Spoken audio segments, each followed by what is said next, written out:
Hello tout le monde, j'espère que vous allez bien. On se retrouve aujourd'hui pour une toute nouvelle vidéo qui va concerner les différentes démarches qui sont à effectuer à l'arrivée une fois que vous arrivez en Nouvelle-Zélande en PVT. Si vous ne me connaissez pas, bienvenue sur la chaîne, je m'appelle Laetitia, j'ai 25 ans, je suis actuellement en PVT Canada mais j'ai fait également un PVT Nouvelle-Zélande, donc c'est pourquoi je vous partage tous mes petits conseils. Et je suis également coach où j'aide les Français à oser vivre une aventure à l'étranger grâce au PVT au travers de sessions de coaching personnalisées et également à travers une formation tuto qui concerne le PVT Canada. Si ça vous intéresse, je vous en dis pas plus, je vous mets tout dans la description et puis on va commencer sans plus tarder par le sujet. On va tout d'abord commencer par la première partie qui concerne l'immigration. Alors l'immigration va avoir plusieurs petites étapes. Il va en avoir une pendant votre départ et une autre à votre arrivée. Tout d'abord celle qui concerne lorsque vous êtes dans votre avion direction Auckland. Lorsque vous êtes dans cet avion, on va vous donner un petit document qui concerne la biosécurité qui sera à remplir, donc ça s'appelle la Passenger Arrival Card. Donc juste avant de vous envoler, je vous conseille deux choses. Premièrement, de prendre un stylo avec vous pour pouvoir remplir ce document. Et deuxièmement, de télécharger la traduction française sur le site du gouvernement néo-zélandais. Comme ça, vous l'avez sur votre téléphone et vous êtes sûr de bien comprendre tout ce qui vous est demandé. Donc sur cette déclaration, on va vous demander pourquoi est-ce que vous venez en Nouvelle-Zélande, la durée de votre séjour et également tout ce que vous amenez en Nouvelle-Zélande. Ça concerne par exemple la nourriture que vous emmenez, le matériel de camping, vos chaussures de randonnée. Il faut que ces deux derniers soient super clean. Deuxième partie qui concerne votre arrivée en Nouvelle-Zélande. Vous allez tout d'abord passer par des bornes qui vont scanner donc votre passeport et qui vont prendre une photo. Et donc ça, c'est en gros l'étape de l'immigration, puisque grâce à votre passeport, ils vont savoir si vous avez déjà un visa qui est relié à votre passeport ou pas. Dans le cas où votre passeport ne fonctionne pas ou n'est pas reconnu par la borne automatique, vous allez être dirigé vers un agent. Donc je vous conseille d'avoir avec vous au cas où toutes les informations qui confirment que vous avez bien un PVT qui vous attend, d'avoir votre confirmation de visa, d'avoir également votre preuve de fonds, votre assurance, comme ça vous êtes sûr de pouvoir rentrer en Nouvelle-Zélande. Ensuite, une fois que vous avez passé ces bornes, vous allez récupérer vos bagages et vous allez vous diriger vers la biosécurité. Le petit papier que vous avez rempli dans l'avion, vous allez le donner à cet agent et il va voir avec vous tout ce que vous avez rempli, notamment tout ce qui concerne votre déclaration, des choses que vous emmenez. Si vous avez un doute sur un élément que vous avez mais que vous n'étiez pas sûr si vous devez le déclarer ou pas, je vous conseille de lui demander. Il vaut mieux lui poser des questions bêtes plutôt que de venir et que quand ils font ensuite le scan de vos bagages, puisqu'après vos bagages vont être scannés, qu'ils se rendent compte qu'il y a quelque chose, c'est pas très bon pour vous. Par exemple, on avait un sachet de lavande et on a demandé en fait si on devait le déclarer ou pas, c'était quelque chose qui était interdit. On lui a montré et au final il s'avérait qu'on pouvait pas venir avec ça, donc c'était la maman d'Axel qui nous l'avait donné, donc désolé, on n'a pas pu l'avoir avec nous pour toute la suite de notre aventure. Mais voilà, il vaut mieux poser des questions bêtes et être sûr de ce que vous pouvez emmener sur le territoire néo-zélandais plutôt que vous prendre une petite amende. Enfin, dernière étape, je sais c'est un petit peu long quand vous arrivez en Nouvelle-Zélande, ils sont très procéduriers, mais au moins une fois que vous êtes débarqué, vous êtes tranquille.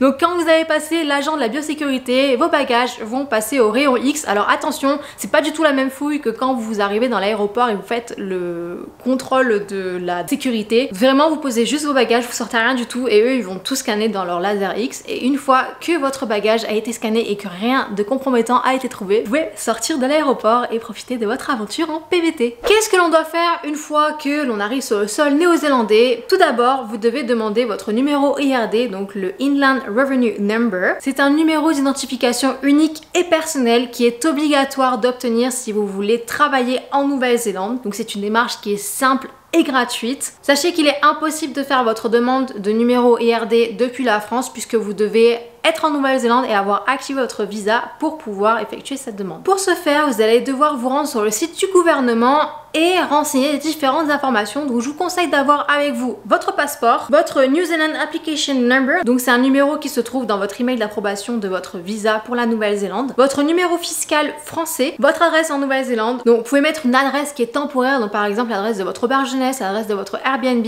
Vous inquiétez pas, ils vont envoyer aucun courrier à cette adresse là, c'est vraiment juste pour indiquer que vous êtes bien arrivé en Nouvelle-Zélande et que vous avez une adresse. Sachez qu'avant il était nécessaire d'avoir un compte bancaire pour pouvoir effectuer la demande du numéro IRD, mais désormais il est possible de faire la demande sans avoir au préalable un compte bancaire. Nous c'était notre cas, on a fait la demande sans avoir au préalable notre compte bancaire. Pour recevoir votre numéro IRD, vous avez deux options qui s'offrent à vous, soit le recevoir par email, soit le recevoir par SMS si vous avez déjà un numéro de téléphone néo-zélandais. Lors de la demande de votre numéro IRD, on va vous demander si vous souhaitez créer votre My IRA account. C'est un compte qui vous sera utile notamment pour la déclaration des revenus et pour savoir si vous avez des retours sur les impôts que vous avez versés, puisque les impôts sont prélevés directement sur le salaire que vous percevez. Par conséquent, je vous conseille de bien noter votre nom d'utilisateur et votre mot de passe pour éviter de les perdre. Une fois que vous avez envoyé votre demande, je vous conseille de noter votre numéro de confirmation de demande au cas où s'il y a un problème avec votre demande ou si vous ne recevez pas votre numéro IRD à temps. Deuxième chose à faire une fois que vous arrivez en Nouvelle-Zélande, c'est ouvrir un compte bancaire. Il y a plusieurs organismes bancaires en Nouvelle-Zélande. Vous avez ANZ, Kiwibank, Westpac, BNZ. Nous, on a opté pour ANZ parce qu'on a vu que c'était la banque qui était la plus utilisée par les PVTistes, donc on est allé vers une valeur sûre, mais je vous avoue qu'on avait hésité à Kiwibank parce que c'est un peu une banque en ligne comme par exemple Boursorama ou N26, mais bon, on préférait avoir quand même une banque qui avait un maximum de guichets et de succursales au cas où si on avait un problème et qu'on avait besoin d'avoir des renseignements. Sachez qu'il est possible de faire une préouverture de votre compte bancaire avant de votre arrivée en ligne, et nous, je vous avoue qu'on l'a fait quand on est arrivé sur place et ça nous a coûté 2 semaines avant qu'on puisse avoir un rendez-vous ensuite en agence. Donc entre temps, heureusement qu'on avait une autre carte bancaire qui nous permettait de faire des achats sans avoir vraiment des gros taux de change et des grosses commissions qui étaient prélevées dessus. Mais je vous conseille vraiment de vous y prendre peut-être un mois en avance au cas où, pour être sûr d'avoir de la place et d'avoir un rendez-vous quand vous êtes arrivé, parce que il y a vraiment très peu de place. Par exemple, il y a une seule succursale à Auckland, ensuite il faut aller en périphérie, donc par exemple du côté de Whangarei, sinon vous en avez à Hamilton, donc vraiment c'est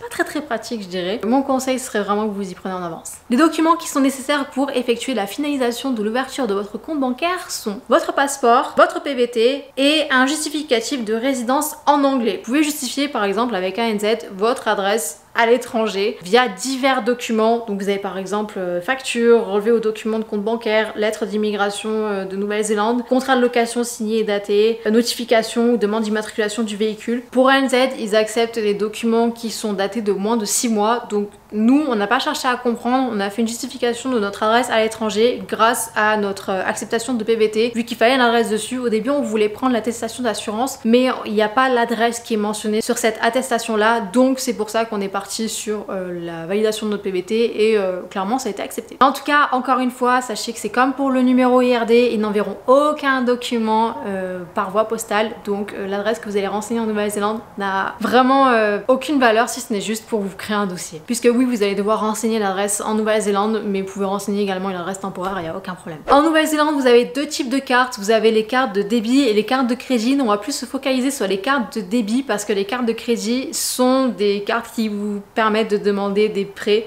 Donc ce qui ne serait pas nécessairement votre cas, je pense.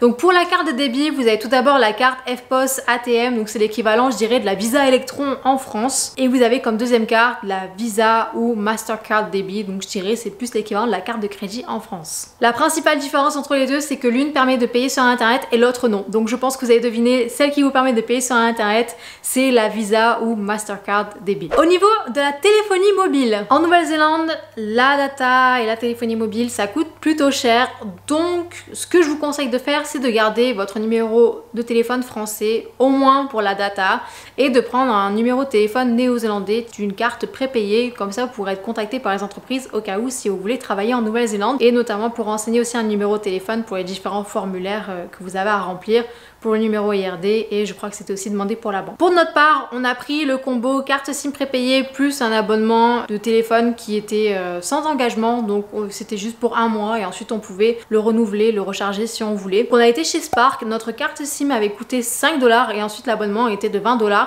mais sachant que pour le recharger on pouvait soit mettre 5 ou 10 $, donc clairement ça allait. Ensuite, autre chose qui est plutôt facultative, ce serait de vous inscrire au consulat de France qui se trouve à Wellington. Nous personnellement on l'a pas fait parce qu'on savait qu'on n'allait pas rester très longtemps en Nouvelle-Zélande, on est resté que 6 mois, mais si vous comptez rester plus longtemps, je vous conseille de vous inscrire. C'est pas obligatoire, c'est vraiment facultatif, c'est selon vous. Pourquoi vous enregistrer au consulat de France? Ça vous permettra de vous aider au cas où si vous avez perdu vos papiers d'identité, donc par exemple votre passeport ou votre carte d'identité, et également s'il arrive par exemple une catastrophe naturelle en Nouvelle-Zélande, donc par exemple un tsunami ou un séisme ou que sais-je, et que le gouvernement français souhaite rapatrier tous les Français qui sont en Nouvelle-Zélande et qui le veulent, du coup ils sauront sauront combien est-ce qu'il y a de Français à peu près à rapatrier. Ça servira également en temps d'élection puisque vous pourrez voter au consulat de France à Wellington si jamais vous voulez voter pour des élections présidentielles ou des élections législatives. Pour vous inscrire, vous allez vous rendre sur le site servicepublic.fr et vous allez avoir besoin de votre carte d'identité ou de votre passeport, d'un justificatif de résidence en Nouvelle-Zélande, d'une photo d'identité et éventuellement de la preuve que vous avez fait votre journée d'appel, surtout si vous avez moins de 25 ans. Pour résumer tout ce que l'on a vu concernant les différentes démarches à faire à l'arrivée en Nouvelle-Zélande, vous avez tout d'abord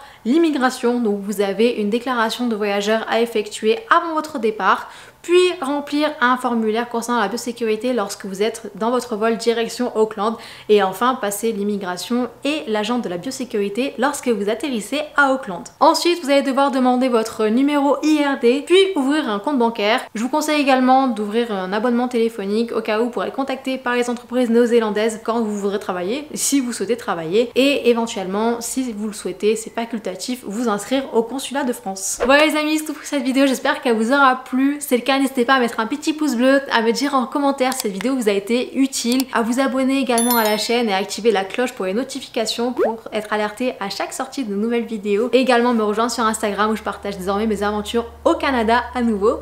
Et puis sur ce, je vous dis à bientôt pour une prochaine vidéo. Tchuss!